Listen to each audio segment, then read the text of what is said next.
Hello বন্ধুরা, আমি সজীব আর আপনারা দেখছেন সিনে গ্লিমস 2। আজকে এমন একটি সিনেমা নিয়ে বলবো যে সিনেমার একটি মেয়ের উপর কেউ কালো জাদু করে। সিনেমার শুরুতে হান্না গ্রেস নামের একজন মেয়েকে দেখানো হয় যে শয়তান দ্বারা পজেসড হয়েছিল, যার কারণে তাকে একটি খাটের উপর বেঁধে রাখা হয়েছে এবং তার উপর দুই পাদ্রী এক্সপেরিমেন্ট করছেন। আর তার পুরো ঘটনাটি তার বাবা পাশে দাঁড়িয়ে দেখছেন। এক্সপেরিমেন্ট করতে গেলে হঠাৎ করে তার চোখ খুলে পাদ্রীকে অ্যাটাক করে। দেখা যায় পাদ্রী তার উপর পানি পড়া টাইপের কিছু একটা গায়ে ঢেলে দিচ্ছে। এদিকে সে ভয়ঙ্কর রূপে ধরা দেয়। কোনো এক অজানা শক্তির কারণে তার পুরো শরীর বেঁকে যায়। বেঁধে রাখা খাটটি ঝাঁকুনি দিতে থাকে। সে এমনভাবে ঝাঁকুনি দিচ্ছিল যেন পুরো খাটটি সে উড়ে নিয়ে যাবে। হঠাৎ করে তার শরীর অবশ হয়ে যায়। সে নেতিয়ে পড়ে। তার বাবার সামনে এসে তাকে বলে, তোমাকে মোকাবেলা করতে হবে হান্না, তোমাকে মোকাবেলা করতে হবে। তখন হান্না তার বাবাকে বাবা বলে ডাকে। এমনটা মনে হচ্ছিল সে ভালো হয়ে গেছে, কিন্তু না, সে তখন ভয়ঙ্কর চিৎকার করে। এদিকে পাদ্রী মন্ত্র বলে তাকে শান্ত করার চেষ্টা করে, কিন্তু হান্না তার শয়তানি শক্তি দ্বারা ওই পাদ্রীকে মেরে ফেলে। এটা দেখে আরেক পাদ্রী আবার মন্ত্র বলা শুরু করলে সে ওই পাদ্রীকে তার শয়তানি শক্তি দ্বারা মেরে ফেলার চেষ্টা করে। ঠিক তখনই তার বাবা বালিশ দিয়ে হান্নার মুখ চেপে ধরে। এটা করতে তার বাবার খুব কষ্ট হচ্ছিল। আসলে কিছু করার ছিল না তার বাবার। একটা সময় হান্না মারা যায়। তার বাবা তাকে স্পর্শ করে বলে, আমাকে ক্ষমা করে দিও মা। অঝরে কান্না করতে থাকে। তারপর হঠাৎ করে কোত্থেকে যেন একটা মাছি এসে তার হাতের উপর পড়ে। তার হাতটা আচমকা নড়ে ওঠে। এরপর সিন দেখানো হয় 3 মাস পর, যেখানে একটি মেয়ের নাম মেগান। এই মেগান গল্পের প্রধান চরিত্র। সে প্রাক্তন পুলিশ অফিসার ছিল। যখন সে পুলিশ অফিসার ছিল তখন তার সামনে তার একজন সঙ্গীকে একজন অপরাধী তার সামনেই গুলি করে মেরে ফেলে, কিন্তু সে কোনোভাবেই সাহায্য করতে পারেনি। এই জন্য সে সবসময় বিষণ্ণতায় ভুগছিল। এই ঘটনার পর থেকে সে সবসময় মদপান করত। এ কারণে পুলিশের চাকরি থেকে তাকে বরখাস্ত করা হয়। পরবর্তীতে মেগান সে একটি হাসপাতালে যায়। সেখানে তার বন্ধু ছিল। ওই হাসপাতালে নার্স হিসেবে কাজ করত এবং সে একই হাসপাতালে মেগানের জন্য একটি চাকরি খুঁজে পায়। সেখানে গিয়ে জানতে পারে তার কাজ হচ্ছে মর্গের লাশ দেখাশোনা করা।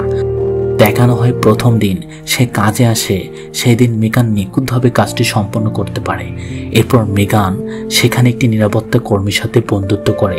এজন্য সে খুব হাসি খুশি ছিল। তাই প্রথম রাতে ডিউটি খুব আনন্দের সাথে শেষ করে।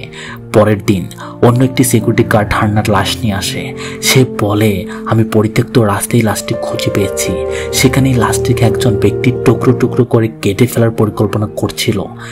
পরে মেগান হান্নার মৃতদেহ মর্গের ভিতরে নিয়ে যায়। সে লাশটির ও আঙ্গুলের ছাপ নিতে শুরু করে। এমন সময় ওই যন্ত্রটি বাস্ট হয়ে যায়। সে আর ছবি নিতে পারে না। সে যখন লাশটিকে মর্গের ভিতর রাখতে যাচ্ছিল, চারদিকে নড়াচড়া শুরু হয়। ডেস্ক থেকে সব ঔষধ নিচে পড়ে যায়। সবগুলো ঠিক করতে থাকে। এই সময় কাছের ভাঙ্গা অংশে তার হাত কেটে যায়। কোনো রকম হাতটা পেঁচিয়ে লাশটি মর্গে রাখে, কিন্তু তালা দেওয়া সত্ত্বেও হান্নার লাশটির ডয়ারটি বারবার খুলে যাচ্ছিল। আর এটা দেখে সে মনে মনে খুব ভয় পায়। সে ইন্টারনেটে হান্না সম্পর্কে অনুসন্ধান করতে থাকে। সে জানতে পারে যে হান্না মাত্র 15 বছর বয়সী একটা মেয়ে, যার চোখের রং ছিল বাদামি, কিন্তু পরীক্ষা করার সময় তার চোখের রং ছিল নীল। মর্গান এটা নিয়ে যখন রিসার্চ করছে তখন মর্গের ভিতর কোনো এক অজানা ব্যক্তি প্রবেশ করে। হান্নার মৃতদেহ কেউ চুরি করার চেষ্টা করে। মেগান সিকিউরিটি গার্ডকে ফোন করে। এরপর সিকিউরিটি গার্ড ওই ব্যক্তিকে ধরে ফেলে, কিন্তু যাওয়ার আগেই ব্যক্তি এমন কথা বলে যায়, হান্না এখনো মরেনি। এরপর মর্গান লাশটির ডয়ারটি চেক করতে যায়, কিন্তু সেখানে গিয়ে লাশের পরিবর্তন লক্ষ্য করে। আর এটা দেখে সে খুব ভয় পায়। এগুলি সে তার বন্ধুকে সব খুলে বলে, কিন্তু তার বন্ধু থেকে সান্ত্বনা দিয়ে বলে, তুমি হয়তো আবার ডিপ্রেশনে পড়ছো। মর্গে তোমার প্রথম অভিজ্ঞতা, তাই তোমার এমনটা ঘটছে। পরের দিন রাতে মেগানের বন্ধু এক পুলিশ অফিসার তার সাথে দেখা করতে আসলে মেগান দেখা করে। এইদিকে সিকিউরিটি গার্ড মর্গের লাশ দেখাশোনা করে, কিন্তু বিপদ তার জন্য অপেক্ষা করছে। তারপর সে হঠাৎ লক্ষ্য করে মর্গের আশেপাশে কেউ একজন আছে। সে সেটাকে খুঁজতে গেলে হঠাৎ কেউ একজন তাকে টেনে হিঁচড়ে নিয়ে যায়।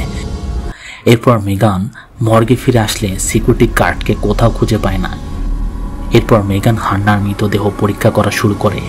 তার শরীরে অদ্ভুত পরিবর্তন লক্ষ্য করে। সিসিটিভি ফুটেজে মেগান এমন কিছু দেখতে পায় যেটা দেখে সে ভয় পেয়ে যায়। সে দেখতে পায় হান্নার জীবিত হয়ে উঠেছে, এমনকি সেও চলাচল করছে। এমন অবস্থা দেখে আরও ভয় পেয়ে যায়। এটা সে তার বন্ধুদের সাথে শেয়ার করে, কিন্তু তার কথা কেউ বিশ্বাস করে না এবং রাগ করে তার বন্ধু সেখান থেকে চলে যায়। সে যখন সিঁড়ি দিয়ে নিচে যায়, নিচে কাউকে দেখতে পায়। সেটা দেখতে গিয়ে সিকিউরিটি গার্ডের মৃতদেহ দেখতে পায়। সেটা দেখে ভয় পেয়ে পালানোর চেষ্টা করে। সিঁড়ি বেয়ে উপরে ওঠে, পিছন থেকে হান্না এসে তাকে হত্যা করে। এরপর মর্গে মেগানকে দেখানো হয়। সিকিউরিটি গার্ড অন্য একটি লাশ নিয়ে আসে। এরপর সিকিউরিটি গার্ড হান্নার লাশ সম্পর্কে জানতে চায়। মেগান পুরো ঘটনাটি খুলে বলে। মেগানের মুখে এমন কথা শুনে সিকিউরিটি গার্ড তাকে সান্ত্বনা দেয়। তারপর পুলিশ অফিসার মেগানকে ফোন করে, কারণ মেগান তার হাতে ছাপ নিতে বলেছিল। এরপর পুলিশ অফিসারটি মেগানকে বলে হান্না 3 মাস আগে মারা গিয়েছে। মেগান মনে মনে ভাবতে থাকে, হান্না যদি 3 মাস আগে মারা যায় তাহলে তার লাশটি এখনো পৌঁছেনি কেন? মেগান ফোনে কথা বলতে ব্যস্ত ছিল। এদিকে হান্না ফ্লোরে হামাগুড়ি দিচ্ছিল। মেগান কিছুই বুঝতে পারে না। ওই সিকিউরিটি গার্ড যখন গাড়িটি নিয়ে যাচ্ছিল, তখন একটু পর বুঝতে পারে তার গাড়ির নিচে কেউ চাপা পড়ে গেছে। ঘটনাটি দেখতে সিকিউরিটি গার্ড বাইরে বেরিয়ে আসলে হান্না সেখানে চলে আসে আর সিকিউরিটি গার্ডকে মেরে ফেলে। অপরদিকে সিসিটিভি ফুটেজে হান্নাকে দেখতে পেয়ে মর্গান খুব ভয় পেয়ে যায়। সে মনে মনে এটা ভাবতে থাকে, একটা মৃত লাশ কিভাবে উঠতে পারে। তারপর মেগান সব কিছু বুঝতে পারে। হান্না নিচে নেমে গেছে। এরপর সে নিচে নেমে সিকিউরিটি গার্ডের লাশ দেখতে পায়। আর এটা দেখে মেগান আর তার বন্ধুকে ফোন করে জানায়। তার বন্ধু তাকে বলে একজন অপরিচিত ব্যক্তি মর্গে প্রবেশ করেছে, এমনকি সে পুলিশ হেফাজত থেকে পালিয়ে গেছে। তো মেগান কিছু বলার আগেই অপরিচিত লোকটি চলে আসে এবং মেগানের দিকে বন্দুক তাক করে। আসলে ওই ব্যক্তিটা আর কেউ না, হান্নার বাবা। হান্নার লাশটি সবার থেকে রক্ষা করতে পুড়িয়ে ফেলতে চেয়েছিল। এরপর হান্নার বাবা কাঁদতে কাঁদতে মেগানকে পুরো ঘটনাটি বলে। একটা অশুভ শক্তি হান্নার উপর ভর করেছিল, এমনকি মৃত্যুর পরে সে তাকে ছাড়ছে না। তিনি বলতে থাকেন, মৃত্যুর পর তার লাশটি অনেকবার পুড়িয়ে ফেলার চেষ্টা করেছি, তারপরেও আমি ব্যর্থ হয়েছি। এটা শুনে মেগান বুঝতে পারে। তারপর তারা দুজনে সিদ্ধান্ত নেয় হান্নার লাশটি পুড়িয়ে ফেলবে। যখন হান্নাকে পুড়িয়ে ফেলবে এমন সময়ে হান্না তার বাবাকে আগুনের মধ্যে ফেলে দেয়, কিন্তু হান্না নেই। সে একটা ভয়ানক শক্তিতে পরিণত হয়েছে। এসব দৃশ্য দেখে মেগান পালানোর চেষ্টা করে। অন্যদিকে মেগানের বন্ধু চলে এসেছে, কিন্তু এখানে এসে সিকিউরিটি গার্ডের মৃতদেহ দেখতে পায়।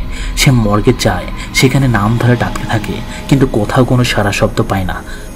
ওইদিকে হান্না কারো কণ্ঠস্বর শোনে, মেগানকে মর্গের ভিতরে আটকে রাখে। অন্যদিকে মেগানের বন্ধু একজন সিকিউরিটি গার্ডে দেখা পায়। তারা দুজনে যখন কথা বলছে, মর্গ থেকে মেগান চিৎকার করা শুরু করে। মেগানের কথা শুনে তারা দুজনে তখন দৌড়ে চলে আসে। মেগান তাদের দুজনকে বলে যত দ্রুত সম্ভব এখান থেকে পালিয়ে যেতে হবে। তার কথা মতো সবাই সেখান থেকে পালিয়ে যেতে থাকে, কিন্তু তখনই সেখানে হাজির হয় হান্না। পর তার পালিয়ে লিফটের কাছে যেতে থাকলে হান্না সিকিউরিটি গার্ডকে মেরে ফেলে। এটা দেখে পুলিশ অফিসার হান্নার দিকে অস্ত্র তাক করে। হান্না তার অলৌকিক শক্তির মাধ্যমে তাকে উপরে তুলে নেয়। এটা দেখে মেগান অনেক আতঙ্কিত হয়ে পড়ে, কিন্তু সে নিজেকে উৎসাহিত করে। সে পুলিশ অফিসারের বন্দুক দিয়ে তাকে গুলি করে। এরপর হান্না নিচে পড়ে যায়। পুলিশ অফিসারকে সেখান থেকে পালিয়ে যেতে বলে। মেগান হান্নার মৃতদেহ পোড়ানোর সিদ্ধান্ত নেয়। অবশেষে হান্নার মৃতদেহ আগুনে পুড়ে শেষ করে দেয়। এরপর মেগান হান্নাকে আগুনে পুড়িয়ে সে ফ্লোরে নিস্তেজ হয়ে বসে একটা বল দিয়ে দেওয়ালে বারবার আঘাত করে।